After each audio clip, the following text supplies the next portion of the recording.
Hi అండి, నేను మీ చిట్టి వ్లాగ్స్. మరి ఈరోజు ఈ వీడియోలో పూల్ మకానాతో గ్రేవీ కర్రీని ఎలా చేయాలో చూపించబోతున్నాను. మరి ఈ తామర గింజలతో చేసే గ్రేవీ కర్రీ ఆరోగ్యానికి చాలా మంచిదండి. ఒకసారి మీరు కూడా ఇంట్లో ట్రై చేయండి. ఈ గ్రేవీ కర్రీ రోటీకైనా, పుల్కాకైనా, చపాతీకైనా, బిర్యానీకైనా బెస్ట్ కాంబినేషన్ అని చెప్పొచ్చు. ఇంకా ఆలస్యం చేయకుండా వీడియోలోనికి వెళ్ళిపోదాం. ముందుగా స్టవ్ ఆన్ చేసి కళాయి పెట్టుకొని 1 టేబుల్ స్పూను నెయ్యిని వేసుకోండి. నెయ్యికి బదులుగా బటర్ నైన్ వేసుకోవచ్చండి. నెయ్యి కాస్త వేడైన తర్వాత 1 కప్పు పూల్ మకానాన్ని వేసుకుంటున్నాను. ఇవి లైట్గా 2 నిమిషాల పాటు లో ఫ్లేమ్లో పెట్టుకుని ఫ్రై చేసుకుందామండి. మనం కర్రీ చేసుకునేటప్పుడు త్వరగా మెత్తబడకుండా క్రిస్పీగా ఉంటుంది. ఈ పూల్ మకానాన్ని గట్టితో తిప్పుతూ 2 నిమిషాల పాటు మనం ఫ్రై చేసుకొని ఒక బౌల్లోకి తీసేసుకుందామండి. ఎక్కువసేపు ఫ్రై చేయొద్దండి, టేస్ట్ అనేది మారిపోతుంది. ఇప్పుడు అదే కళాయిలోనికి 2 స్పూన్స్ ఆయిల్ని వేసుకొని 2 బిర్యానీ ఆకులు, 2 లవంగాలు, 2 యాలకులు, 1/2 ఇంచు దాల్చిన చెక్కను కూడా వేసుకొని లైట్గా ఫ్రై చేసుకుందామండి.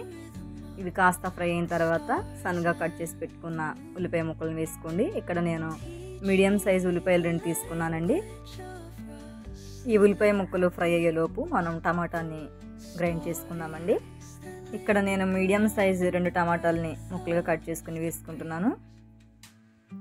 అలానే 10 జీడిపప్పు పలుకులను కూడా తీసుకుంటున్నానండి. 4 వెల్లుల్లి రెమ్మల్ని పొట్టు తీసుకొని వేసుకోండి. 1 టేబుల్ స్పూను నువ్వులను కూడా తీసుకోండి. ఈ నువ్వులు వేయటం వలన టేస్ట్ అనేది బాగుంటుంది, గ్రేవీ కూడా చిక్కబడుతుందండి. నువ్వులకు బదులుగా కొబ్బరినైనా తీసుకోవచ్చు. తీసుకున్నవన్నీ మనం గ్రైండ్ చేసుకుందామండి. ఈ టమాటా అనేది మనకి చాలా స్మూత్గా పేస్ట్లా గ్రైండ్ చేసుకోండి. చూపిస్తున్నాను చూడండి. మనకి వీలైనంత మెత్తగా పేస్ట్ లాగా చేసుకుంటేనే గ్రేవీ అనేది బాగుంటుందండి. చూసారా ఎంత స్మూత్గా మనం గ్రైండ్ చేసుకున్నాము. ఈలోపు ఉల్లిపాయలు కూడా మనకి చక్కగా ఫ్రై అయిపోయినాయండి. ఈ ఫ్రై అయిపోయిన ఈ ఉల్లిపాయ ముక్కల్లోనికి 2 పచ్చిమిర్చిని చీలికలుగా చేసుకొని వేసుకోండి. పచ్చిమిర్చి కాస్త ఫ్రై అయిన తర్వాత 1 టేబుల్ స్పూన్ ఫ్రెష్ అల్లం వెల్లుల్లి పేస్ట్, ఈ అల్లం వెల్లుల్లి పేస్ట్ కూడా కాస్త ఫ్రై అయిన తర్వాత మనం ముందుగా గ్రైండ్ చేసి పెట్టుకున్న ఈ టమాటా పేస్ట్ని కూడా వేసేసుకోండి. ఈ టమాటా పేస్ట్ అనేది మనకి ఆయిల్ సపరేట్ అయ్యేంత వరకు మనం ఫ్రై చేయాలండి. ఆ తర్వాత రుచికి సరిపోయినంత సాల్ట్, 1/2 స్పూన్ పసుపు, 1 టేబుల్ స్పూన్ కారం, 1/2 స్పూను గరం మసాలా, 1/2 స్పూను ధనియా పౌడర్, 1/2 స్పూన్ జీరా పౌడర్ వేసిన స్పైసెస్ అన్నీ కలిసేంత వరకు కలుపుకోండి. స్పైసెస్ని వేసిన తర్వాత మంట అనేది లో ఫ్లేమ్లో పెట్టండి, లేకపోతే మాడిపోతుంది. ఈ విధంగా మనకి ఫ్రై అయిన తర్వాత 2 స్పూన్లు పెరుగుని వేసుకోండి. ఇక్కడ పెరుగుకు బదులు ఫ్రెష్ క్రీమ్ని వేసుకోవచ్చండి.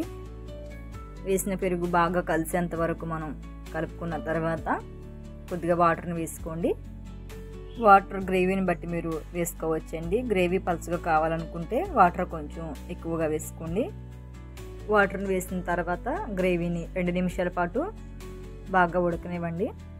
ఈ విధంగా చిక్కబడిన తర్వాత మనం ముందుగా ఫ్రై చేసి పెట్టుకున్న పూల్ మకానాన్ని కూడా వేసుకోండి. ఈ పూల్ మకానా త్వరగా మనకి ఉడికిపోతుంది కాబట్టి గ్రేవీ కొంచెం చిక్కబడిన తర్వాతే వేసుకోండి. పూల్ మకానా వేసిన తర్వాత 2 నిమిషాలు ఉడికితే సరిపోతుందండి మనకి. అంతేనండి, gravy phool makhana curry ready అయిపోయినట్లే. ఇప్పుడు చివరిగా 1 టేబుల్ స్పూను కసూరి మేతిని వేయండి.